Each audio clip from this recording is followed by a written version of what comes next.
नहीं सीख पाए हैं तो आने वाले समय में आप बहुत पछताने वाले हैं। हम लोग आज प्रेजेंट इंडेफिनिट के जो नेगेटिव सेंटेंस होते हैं, जैसे वो स्कूल नहीं जाता है, वो बाजार नहीं जाती है, ऐसे सेंटेंसों को कैसे हिंदी सेंटेंसों को इंग्लिश में कैसे बनाएंगे, इसको सीखेंगे। इन सारे सेंटेंसों में जिसमें नहीं आता है उसमें हम डू नॉट और डस नॉट का प्रयोग करते हैं, उसमें हम डू नॉट और डस नॉट का प्रयोग करते हैं। ठीक है, जैसे अब डू नॉट कब लगेगा और डस नॉट कब लगेगा, इस बात को समझ लीजिए। जैसे ही है, सी है, इट है, या किसी का नाम है, क्या है, ही, सी, इट या किसी का नाम, वहां पर हम डस नॉट का प्रयोग करेंगे, वहां पर हम डस नॉट का प्रयोग करेंगे। जैसे आई है, दे है, वी है, प्लूरल प्लूरल नाउन है, तो वहां पर हम जो भी प्लूरल सब्जेक्ट रहेगा वहां पर हम डू नॉट का प्रयोग करेंगे। ठीक है, क्या समझ रहे हैं? अब ही, सी, इट या किसी का नाम हो तो हम डस नॉट का प्रयोग करेंगे, और आई, दे, वी या प्लूरल सब्जेक्ट है तो हम डू नॉट का प्रयोग करेंगे। इसको हम एग्जाम्पल अच्छे से समझेंगे, एग्जाम्पल से हम लोग अच्छे से समझेंगे। ठीक है, जैसे वह स्कूल नहीं जाता है, वह स्कूल नहीं जाता है, कैसे बनेगा? वह, he does not go to school, he does not go to school, he does not go to school. क्या हो गया? वो स्कूल नहीं जाता, वो आया है ना, इसलिए ही और सी का जब आता है तो डज नॉट का यूज होता है। समझ में आ रहा है कि वो का मतलब, ही का मतलब क्या होता है? वो होता है, तो डज नॉट का प्रयोग होगा। क्यों?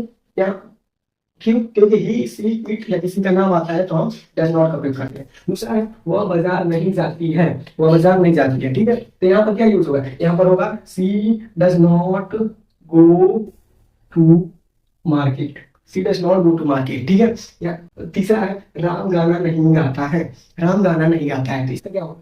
राम क्या है? किसी का नाम है, तो किसी का नाम रहेगा तो हम डज नॉट का यूज करेंगे। ठीक है, जैसे राम गाना नहीं गाता है, Ram does not sing song, Ram does not sing song. ठीक है, तीसरा है मैं मांस नहीं खाता हूँ, मैं मांस मछली नहीं खाता हूँ। ऐसे संदेशों को कैसे बताएं? नहीं आ रहा है ना, नहीं आएगा, जब प्रेजेंट इंडिपेंडेंस में नहीं आएगा तो हम डू नॉट या डज नॉट का यूज करेंगे। मैं, आई, आई के साथ हम डू नॉट का यूज करते हैं। मैं है, आई, आई के साथ हम डू नॉट का यूज करेंगे, तो यहाँ पर I do not, I do not मांस नहीं खाता हूँ, eat, I do not eat meat, I do not eat meat. ठीक है, पांचवा है वे बाजार नहीं जाते हैं, वे बाजार नहीं जाते हैं। वे को हिंदी में, इंग्लिश में क्या कहते हैं?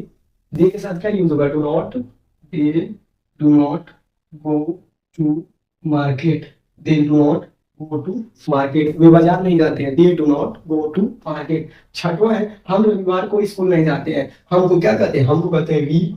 उसके बाद वी के साथ क्या यूज होता है? Do not, we do not, we do not school नहीं जाते हैं, go to, we do not school किस दिन? ऑन ऑन संडे, हम रविवार को स्कूल नहीं जाते हैं, we do not go to school on Sunday, Sunday. ठीक है, इस तरह हम लोग प्रेजेंट इंडेफिनिट टेंस में नहीं जब आता है तब जब सेंटेंस को ट्रांसलेट करते हैं तो केवल नॉट नहीं लगाते हैं, डू नॉट या डस नॉट लगाते हैं। और डू नॉट कब लगाते हैं? जब आई, दे, वी हो या प्लूरल सब्जेक्ट हो तो हम डू नॉट लगाते हैं। और डस नॉट कब लगाते हैं? जब ही, सी, इट या किसी का नाम हो तो डस नॉट का यूज करते हैं। ठीक है।